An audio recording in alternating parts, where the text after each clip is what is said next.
The 417 Gamers is a group of board, tabletop, and card gamers in the 417 area code. This is the podcast. Welcome to the 417 Gamer Podcast, Episode 3, the one with family weight games. In this episode, Andrea and I once again discuss some of the things we're looking forward to or have enjoyed in the 417 area. For our one topic of the week, we discuss nerddom and gift giving. We're in the holidays, and we discuss some of that. And for our 7, we discuss our favorite 7 family weight games. Without further ado, let's get into the podcast. Things we're enjoying in the 417 or looking forward to.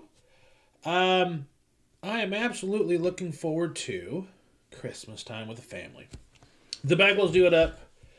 If you are in the Springfield area, Bagwell-like people have made it a seasonal tradition. Mm-hmm. And it's such a big display, even Google has a drop pin for it. Yes, Google has a drop pin for it. Every Bagwell has their hobby / obsession. My uncle Mike has been doing his Christmas lights for well over 10 to 15 years. He's been on Christmas Light Fight on ABC. That is where we spend our Christmas. So good time, family gets together, we play the games, we eat the food, we listen to the Perry Como Christmas special. It's a good time. Everybody eats way too much, plays games, sees everybody. Yeah. Do it again the next year. Yeah.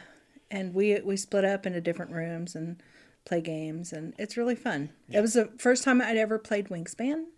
Was at the Bagwell Christmas party, and I got trounced, of course, but I learned a lot. Oh yeah. And we bought it shortly after. Yeah, we did.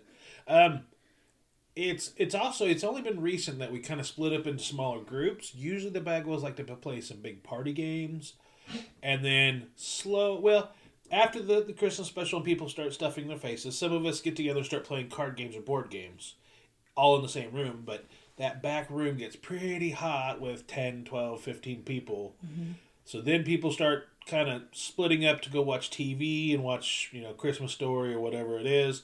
But in the last few years, people have been breaking up into the other rooms, not only to cool off, but some of us have different tastes in games. I kind of pulled a couple of my uncles and cousins into the gaming sphere, and my Uncle Mark is I think he's starting to go down the rabbit hole pretty hard. You're welcome, Mark. He has a whole room dedicated upstairs to board games now. Yeah. So I'd say that's pretty far down the rabbit hole. My Aunt Wilma probably is not terribly the happiest with, but. Andrea, something you've enjoyed in the 417 or looking forward to? I really enjoyed Geekmas this year. It was just last week. It's an annual event every year. It grows every year. Yep. It's put on by Fanatics and the Fan. Hawk Holman. By Hawk Holman. We taught games this year. There were lots of vendors, of course, costume content. Vendors. Yeah.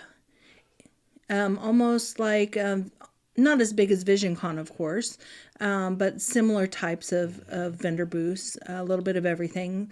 Metagames was there, Haven Games was there. They both had lending libraries where people could check out games. We were teaching games that we had brought. So there was a pretty good-sized gaming presence there. If you missed Geekmas this year, it is an annual event. It happens every year. What is Geekmas, you're asking? Well, it's like a little tiny Comic-Con that's Christmas themed.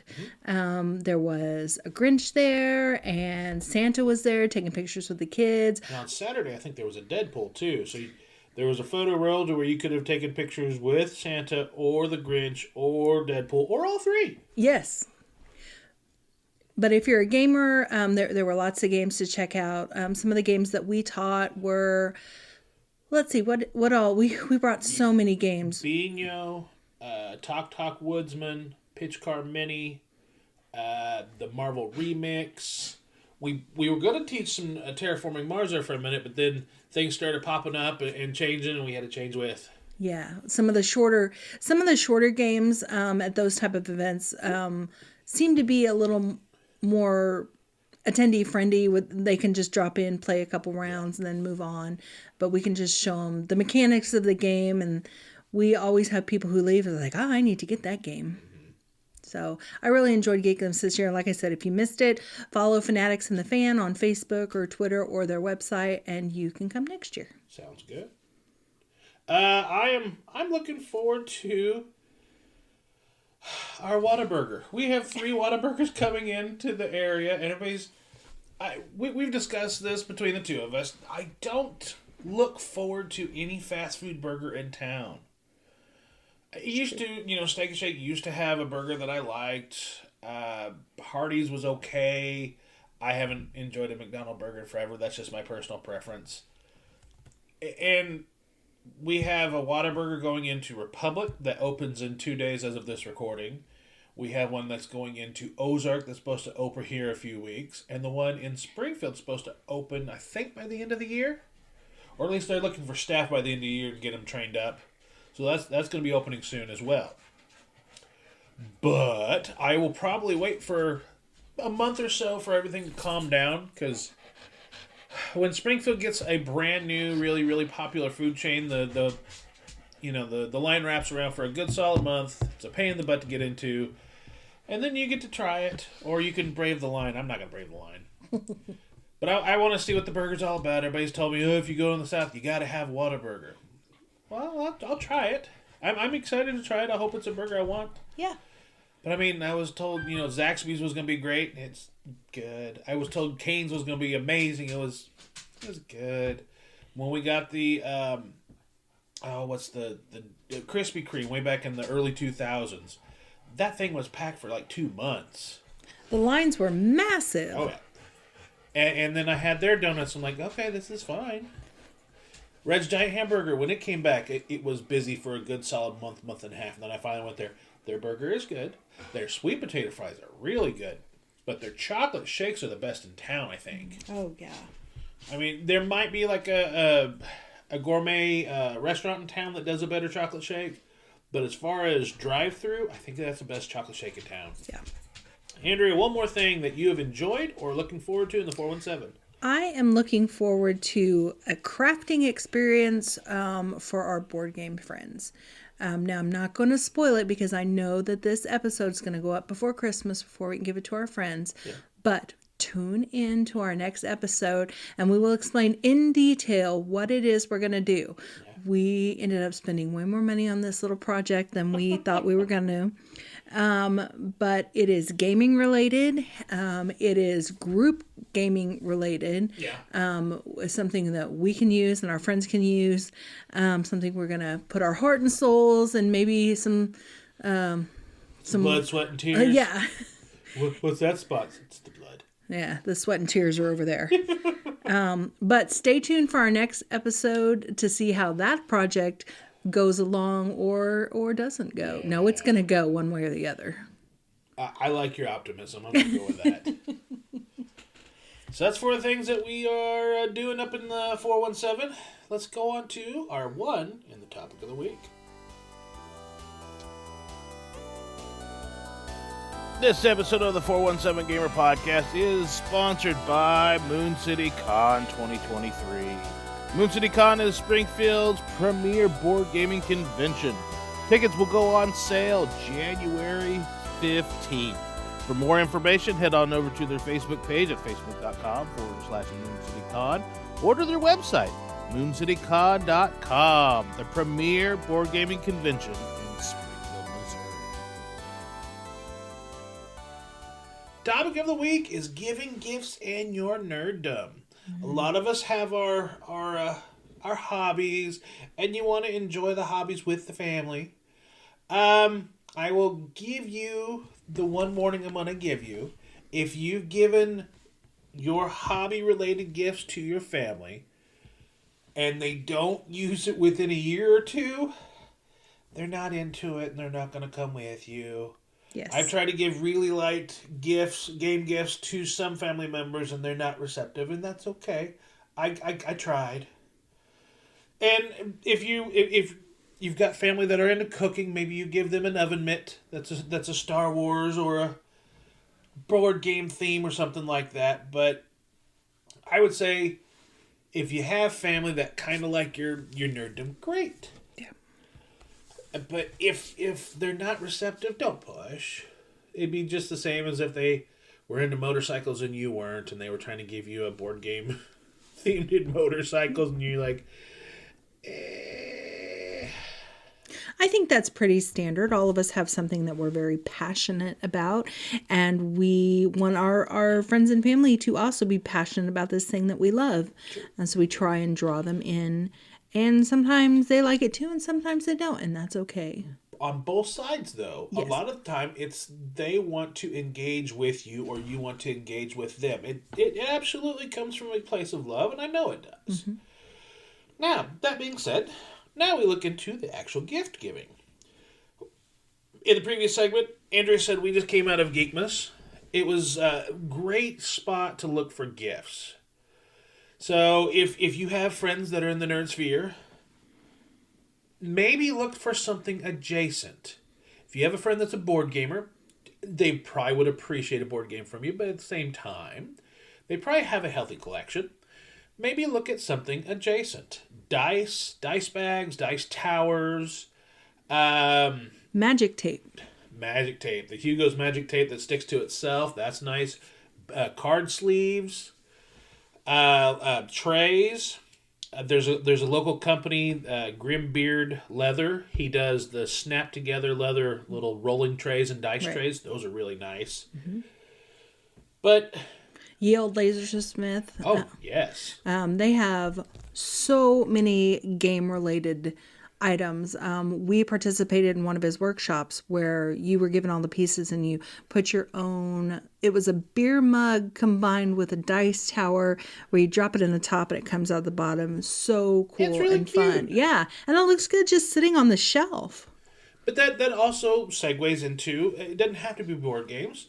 Look at their nerddom and find them like a crafty Etsy style project. Because while Yeo Lasersmith does do game accessories, he also has some really cool nerd themed little wall art and cups and stuff like that. Mm-hmm. We've got a couple pieces that are themed in Lord of the Rings. We have some that are themed in Avatar, the Last Airbender. That's one of our favorite shows.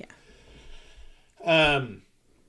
So look at stuff that is adjacent to what they like. Maybe something that they wouldn't have thought of to get. Yeah, exactly. Because if someone is a collector of something, like your dad collects coins. Yeah. We don't know what he has and what he doesn't. Right. And same with going to be board gamers. You know, if they have 100, 200 games, you're probably not going to know what it is they've been craving. So if you get something like a playmat that features, a game that you know that they play or that they are a fandom of, you got one for Marvel Splendor off Etsy, playmat that is, I love it. It's beautiful and it really helps us with the gameplay. So I really encourage those. Yeah. And then you could also look at something that goes along if you have a friend that collects comic books. Mm-hmm.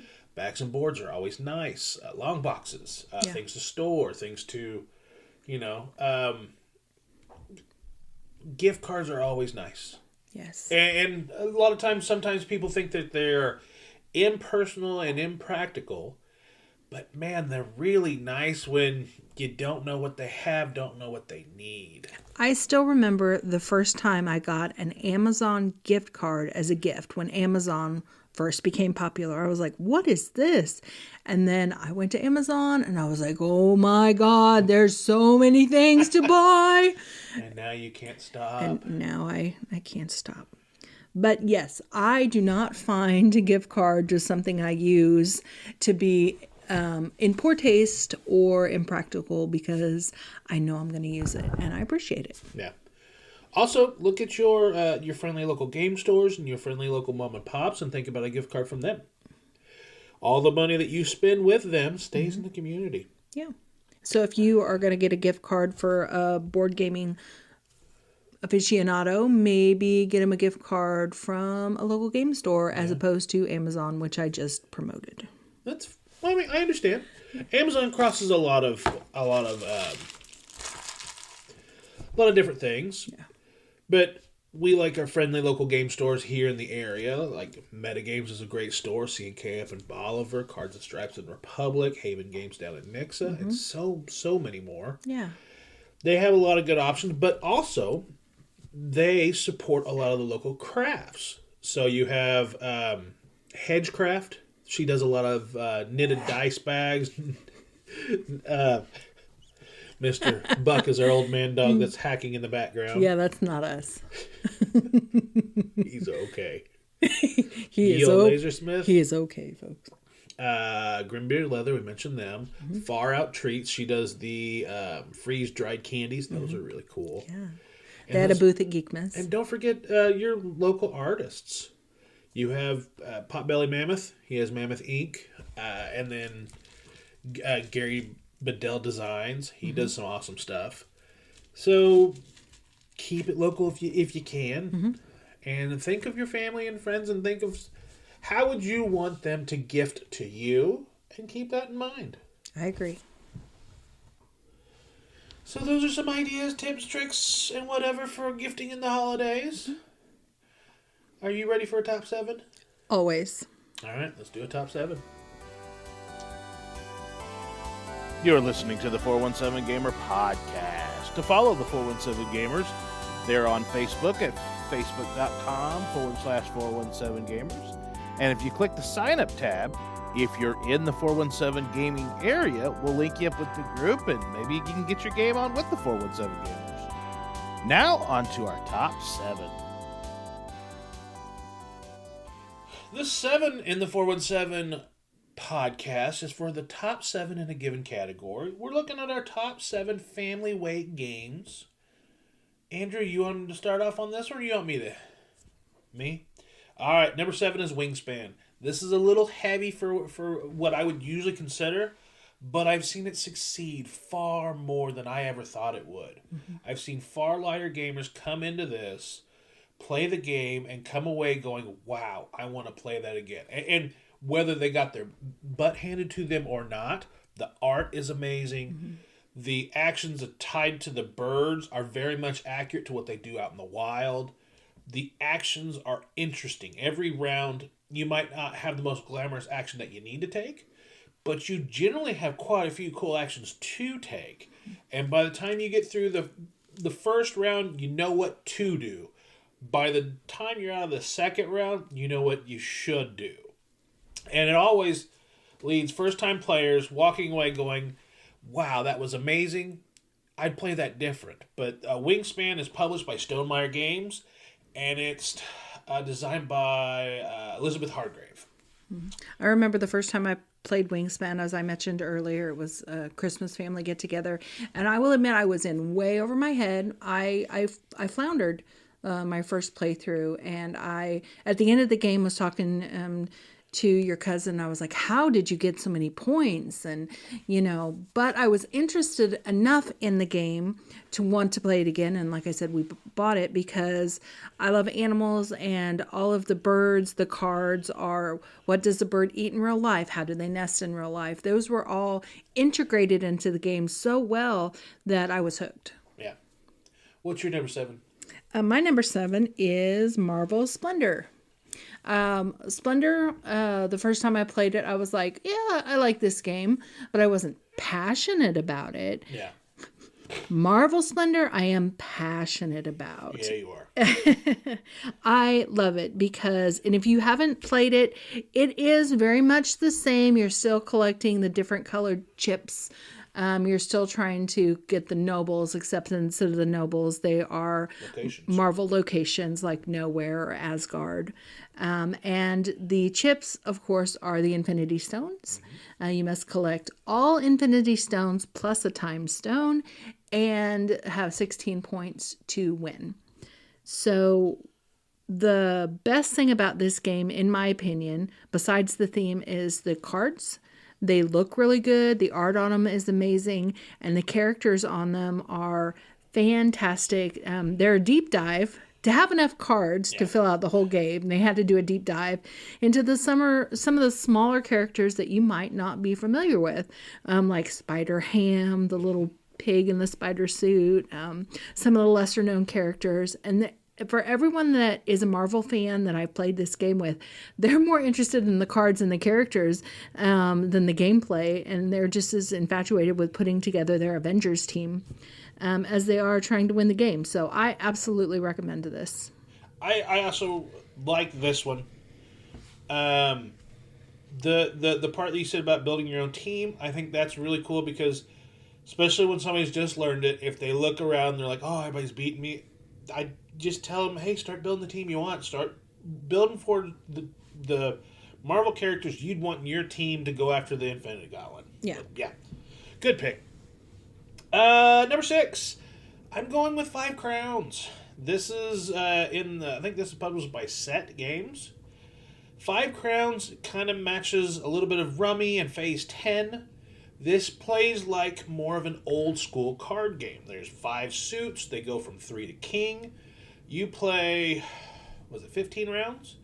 Each round, whatever, you start with with 3 cards, and the 3s are wild, and then the next round 4 cards, 4s are wild, so on and so forth, and you play until somebody can go out. And by go out, they either need to have all of a kind, 3 of a kind, or they need to have a run in the same suit. Mm-hmm. Once it happens, everybody else gets one more play. It's draw a card, discard a card, and see if they can. Whatever they cannot go out with, they get points. Points are bad. Mm-hmm. It's very easy to play. It's very easy to teach. It's also very much luck driven, so there's a lot of swings. Yes, you have some strategy on how you want to build your hand, especially if you look and see what people are discarding. But it's swingy enough to where if somebody's just not doing so good in the first rounds, some of those later rounds can hurt. Yes. But it's going to pick up enough family that play the old card games. Yeah. And I think the stuff is the decisions, not the decisions, but the play is interesting and fast enough that's going to keep most people engaged. And that's 5 Crowns. Andrea, you're number 6. My number 6 is Pandemic. I remember the first time you brought Pandemic out. It was during the pandemic. Yeah. And I remember thinking, is this appropriate? Yes, it is. But we played it with my family, my brother and my sister-in-law. And because they are not board gamers, but it is cooperative. Is it? That was the dog for everyone listening. 100%. It was cooperative. Yeah. I am so sorry. Buck. They caught on really, really well. I wasn't expecting them to follow the gameplay because the gameplay can be a little. It's a board game. It's not a light board game. No, and it's some heady choices. Yeah, and it's not easy either. I mean, if you make some wrong choices, the virus is going to win. Oh yeah. And we were able to win, even though we played it on the lightest setting. Yeah. There are different settings to it. You can play light, medium, or heavy, depending on how many cards you put in the deck. So we played it on the lightest. It was fun. We all worked together. And at the end, we're like, oh, we would definitely play that again.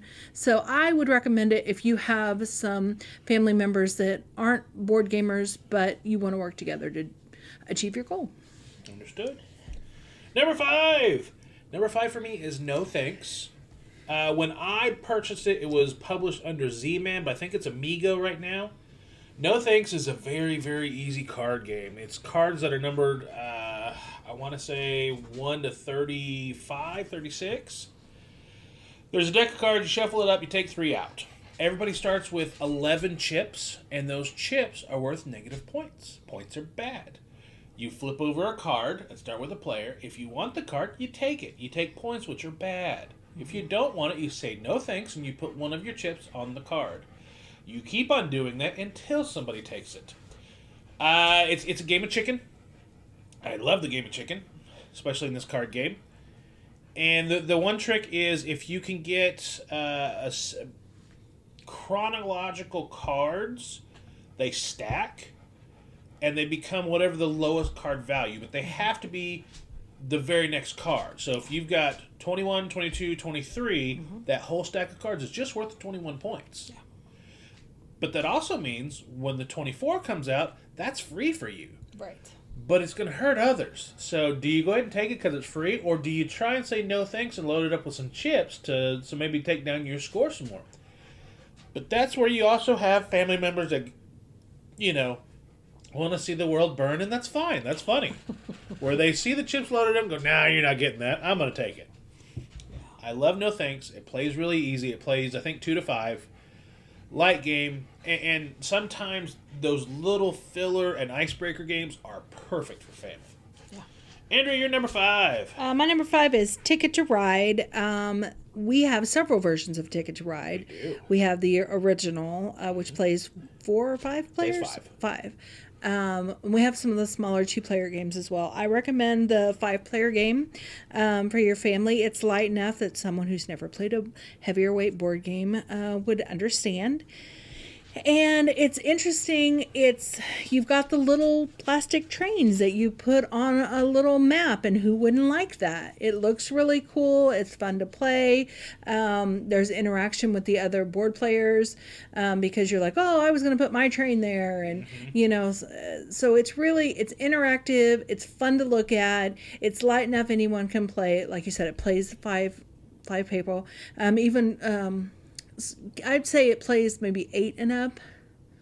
Yeah, I think ages 8 and up. Yeah. Know your kids, and I think an 8-year-old can handle it pretty easy. And I think that it is really a good introductory weight game and great for your family who might not be into your hobby. Well, it's also, since the base one is looking at America, you've got the geography aspect of it. Yeah. You've got the competitive aspect of it. It's a really good game. Mm-hmm. And that was your number 5? Yes. Well, that brings us to number 4. My number 4 is Ticket to Ride. Oh, wow. Yeah. How coincidental. Published by Days of Wonder, designed by Eleanor Moon. Ticket to Ride is fantastic. It's got that little rummy-esque thing where you're collecting cards, you're getting sets. You need to get the right color number of trains so you can play it down. Look at Las Vegas in your routes. If Las Vegas is anywhere, you need to play Las Vegas early because there's one train going into Las Vegas, there's one coming out. And if you don't get there, you're getting hosed. But yeah, Ticket to Ride for me during the holidays is one of those games that I don't really have to think too hard on, and it's great that I can just have a conversation. To me, it's like a game of spades or hearts during the holidays with family. Ticket to Ride does the same thing for me. We chat, we catch up, play a little Ticket to Ride, put it back up, and that's about the time regular Ticket to Ride comes out, is around the holidays. And it's quick. It is. Andrea, your number 4. My number 4 is Point Salad. It's a smaller game. It's a card game. It's easy for us to carry around and always have with us. And there's the aspect that it's both a lightweight game. You don't have to know anything about board games or mechanisms to understand. You're putting together a salad, and the card says you get 3 points for every lettuce leaf, or -2 for every carrot. It just says right there, and you just collect your vegetables, you put your salad together, and at the end you count up how many points depending on how many point cards you have. And we have played with a lot of people that have never played Point Salad before, and at the beginning of the game they all have that little confused look on their face because it's like, wait, what am I doing with these vegetables? But at the end of the game, everyone we've ever played with has been like, oh, that was fun. Yeah, how much is this? Yeah, and they're interested in getting it for themselves. It plays 6. 2 to 6. If you play fewer players, you take out some cards to make it a smaller deck. But with it being able to include 6 people and light enough anybody can play, it had to be on my list. It plays about 20-30 minutes. Yeah. It's great. It's a great, at the end of the night, filler, especially, and this plays really great game night. Yes. And this will probably be on our list when we do filler games months and months down the road. But, yeah, family weight games, this pulls out, this plays really well. Yeah. Just maybe missed my list. I don't know. We'll discuss that. That brings us to number 3. My number 3 is Sushi Go. And while I do like Sushi Go Party, Sushi Go is a lot simpler, a lot easier. Sushi Go is a drafting game. You have a hand of sushi-related cards. You pick one, put it face down, and hand your card off your hand of cards to the next player. Everybody's doing that at the exact same time. Then you flip it over and play it. Each card scores in different fashions. Like Maki rolls, it's whoever has the most Maki rolls gets 6. Second most gets 3. Tempura scores in pairs, so 1 tempura is worth nothing, but 2 is worth 5. 3 is still worth 5, but if you get the 4th, it's worth 10. You have dumplings that kind of build exponentially. You have sashimi. You have nigiris. The only complicated thing, and you're welcome to take them out, are the chopsticks. Chopsticks, when you play them on a future hand, you can pick them back up, put them in your hand, and play 2 cards. That's the only trip up I've ever had whenever I teach it to friends and family that aren't not gamers. Yeah. But otherwise, I've given it as gifts. I've played it tons. It's a little more player interactive than, say, Point Salad. Yeah. Because you are passing cards. And there's some hate drafting going on. Yes. If you see your neighbor has got 3 of 5 where 5 gets a lot of points, you may snag that card before you pass it to him. So it's a little more player interactive with the other people, but still along the same lines as that. A quick, easy card game that you can carry around. It's small enough. You can always have it on you. Andrew, you're number 3.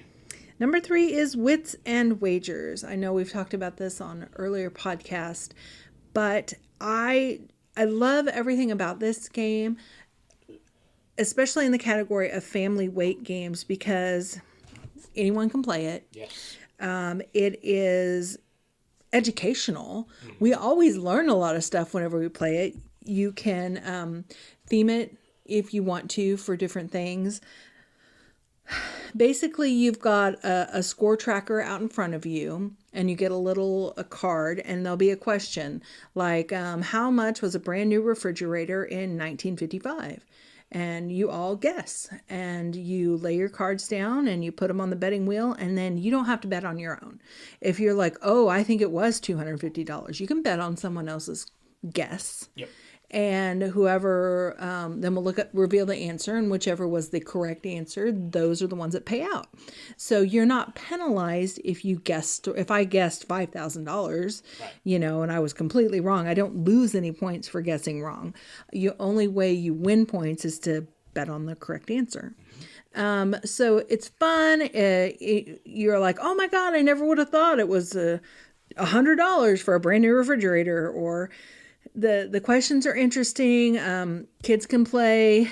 They probably won't have quite the understanding of the academic questions and stuff. No, but they're all numerical. Every question's numerical, and the kid can put down whatever number they want. If they want to put 5 billion, they want to put 2, they can put whatever they want. Yeah. And you arrange all the answers from biggest to littlest, and the correct answer is the one that is the closest without going over, kind of Price is Right style on that answer. Yeah. But yeah, you don't have to know the answer. You have to be able to bet on the person that does answer it right. Yeah. So if you know somebody's pretty smart, everybody just goes in with them. And then sometimes they're not going to know it, and you're going to feel bad that your answer was actually right and theirs was wrong, and you didn't trust yourself. Yeah, and so there's that social aspect to it as well. And every time we've ever played this with a group, everyone came away smiling. Yeah. Good pick. Number 2. My number 2 is Dixit. This is by Asmodee. Dixit is a game where it's got the crazy art cards. One person is your quote-unquote storyteller. They'll say a word, and everybody else has to play a card that matches what they say the best. So if I said Alice in Wonderland, there's crazy art cards, and everybody's going to play their best card that matches Alice in Wonderland. Maybe you've got a card that's got a rabbit on it, or a mushroom, or a queen, or checkers, or something like that. The storyteller takes them, shuffles them up, and then deals them out one at a time. Alice in Wonderland, Alice in Wonderland. Now, everybody that are not the storytellers then guesses which card the storyteller's is.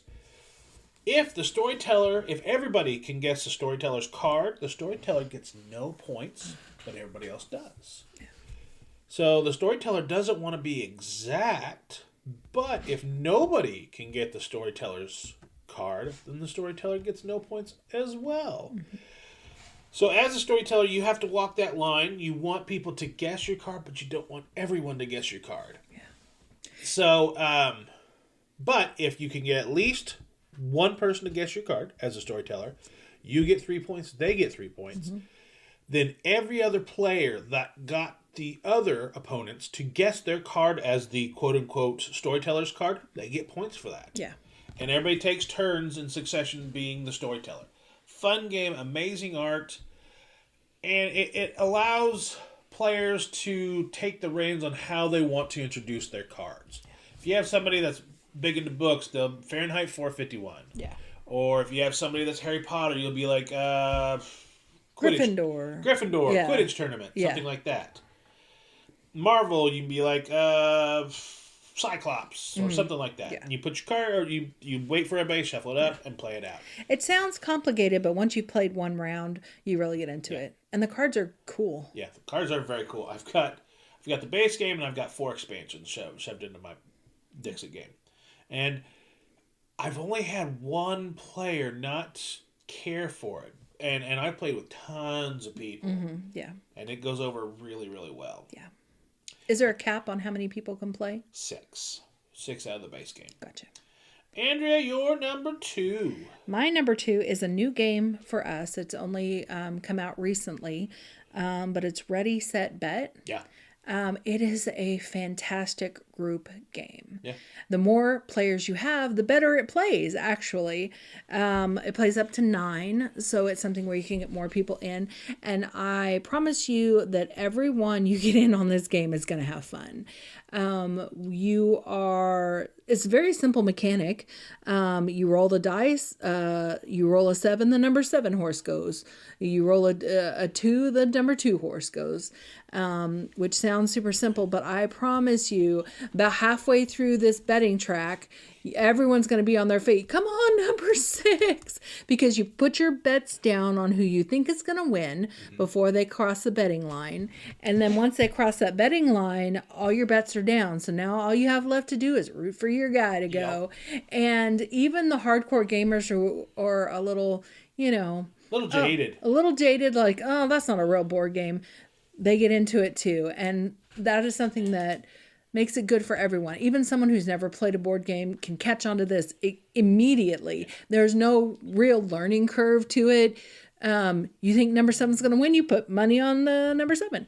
And the rolling of the dice goes quick. There's also a phone app for this game where if you don't want to roll the dice and you want to play, you don't want to be the DM or the the guider of the game, there is a phone app that you found that's really cool. It rolls the dice for you. There goes number 3, number 2 still in the gate, that little mare might not make it.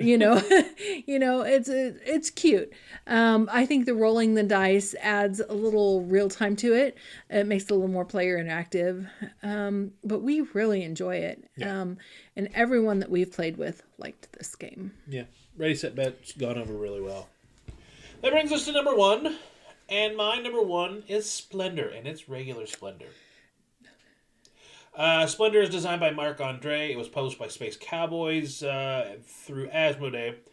Splendor, you are grabbing chips, poker chips that are themed in diamonds, rubies, emeralds, to buy emerald, ruby, and diamond mines, to also purchase or recruit transportation of the gems and artisans to look over, and then to purchase shop fronts to sell them in. Honestly, you're getting poker chips to buy cards, and at the end of the game, whoever can get 15 points ends the game.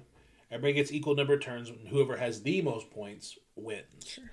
It's an engine building game.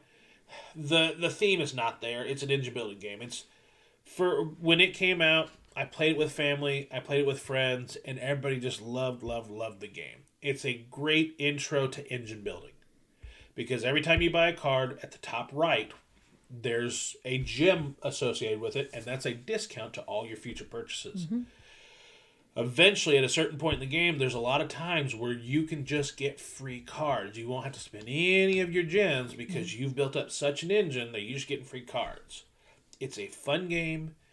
It's especially when you have those aha moments when you're looking through the cards, you're like, oh, that's a lot cheaper than I thought because all the discounts I built up. Or that just flipped over and that's free. Mm-hmm.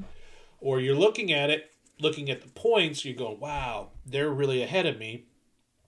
And it has, instead of the locations for Marvel Splinter, it has the nobles. The nobles are wanting you to have certain numbers of different color cards.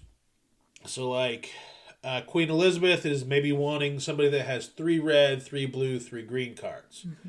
As soon as you get that, she comes over to you and she gives you 3 extra points. It's a fantastic game. It's worked so well, and it's my top-rated family weight game because it's done so well in my family and my friends. Nice. Andrea, your number 1.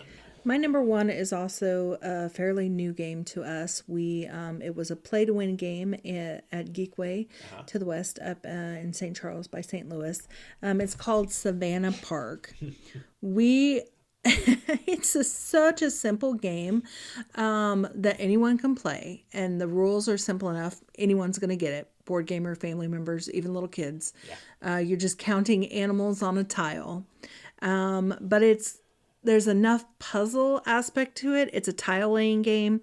There's enough of the puzzle and the...